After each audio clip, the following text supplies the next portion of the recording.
बिस्मिल्लाहिर्रहमानिर्रहीम अस्सलामु अलैकुम वरहमतुल्लाहि वबरकातुहू। मैं इस वक्त खड़ा हूँ शराया कब्रिस्तान शुहदा अल हरम। यहाँ से थोड़ा से फासले पे मेरे मामू की कब्र है, लेकिन उसके ऊपर कोई कतबा, कोई नाम, कोई निशान नहीं है, सिर्फ एक पत्थर है। जैसे ये पत्थर है, ये इस तरह से ये पत्थर जो है ना वो उस कब्र के ऊपर मौजूद है।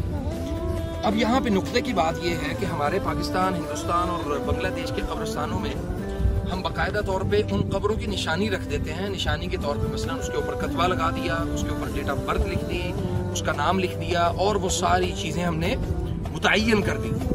इसका नुकसान सबसे बड़ा तो ये होता है कि सुभान अल्लाह, एक तो हमने अपने दुश्मनों के लिए ना ये रास्ता खोल दिया, हमवार कर दिया कि जब चाहें जैसे चाहें वो आपके नाम का सहर जादू वहाँ से बना के किसी भी आमिल से बनवा के ला के कब्र के अंदर दफन कर दें, क्योंकि नॉमिनेटेड है। और इसी तरह अगर आप उसको बेनाम रखेंगे, नबी सल्लल्लाहु अलैहि वसल्लम का तरीक़ाकार ये है कि कब्रें बराबर हों और बेनाम हों। आपको पता है आपका जो साहिब है वो फौत हो गया, कब्र में चला गया।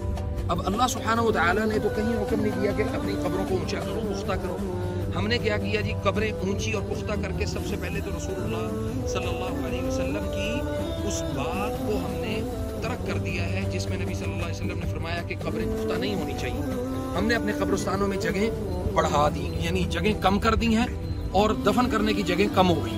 अब यहाँ पे एक एक कब्र में 5-7 साल के बाद नया मुर्दा यानी नए इंसान को भी दफन किया जा सकता है। उस हदीस के मुताबिक नबी सल्लल्लाहु अलैहि वसल्लम ने फरमाया कि बहुत यानी क़यामत के दिन एक एक कब्र में से 70-70 लोगों को उठाया जाएगा और वो लोग खुश नसीब होंगे जिनको कब्र मुयस्सर हो जाएगी क़यामत से पहले।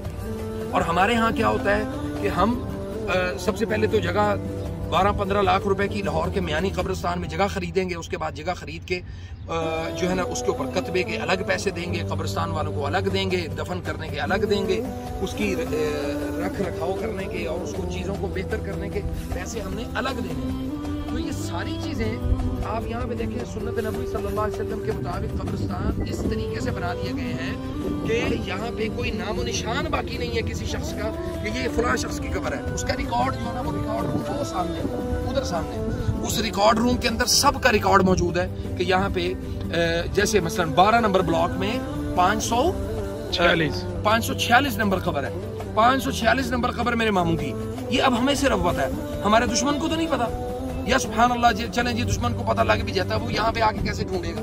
किसी सूरत भी उसको ये वो कब्र नहीं मिलेगी। यही चीजें अगर हम अपने कब्रिस्तानों में कर लेंगे, अल्लाह के फजल करम से जादू करने वालों की ऐसी की तैसी फिर जाएगी और उनके पास इस चीज का कोई बहाना ही मौजूद नहीं रहेगा कि हमने अपने दुश्मन के लिए रास्ता खोल दिया। दुश्मन के रास्ते बंद करें और अपने मुर्दों को जो है ना उनको महफूज बनाएं, अपनी कब्रों को महफूज बनाएं। मैं गारंटी के साथ कहता हूं कि हमारे पाकिस्तान के कब्रिस्तानों में 90% या 95% जो है ना कब्रिस्तान यानी जो हमारे मुर्दे हैं, जो हमारे फौजशुदगान हैं, वो मर के भी महफूज नहीं है।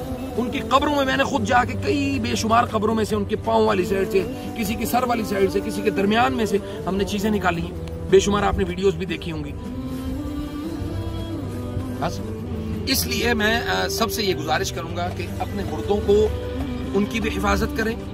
उनकी जिंदगी तो चले अल्लाह ताला ने जितनी रखी थी वो खत्म हो गई, लेकिन उसके बाद उनको अज़ियत से बचाने के लिए हमारे ऊपर लाजिम है कि हम इन चीज़ों का एहतमाम करें। अल्लाह ताला हम सबको इस बात की तौफीक दे कि हम अपने अमवातुल मुस्लिमीन उनके लिए हमेशा खैर की दुआ करें और उनके लिए मग़फ़रत की दुआ करें, ना कि जाके कब्रों के ऊपर जो है ना वो कतबे लगाएं और उसको पुख्ता करें और कुरान और सुन्नत की मुखालफत करें।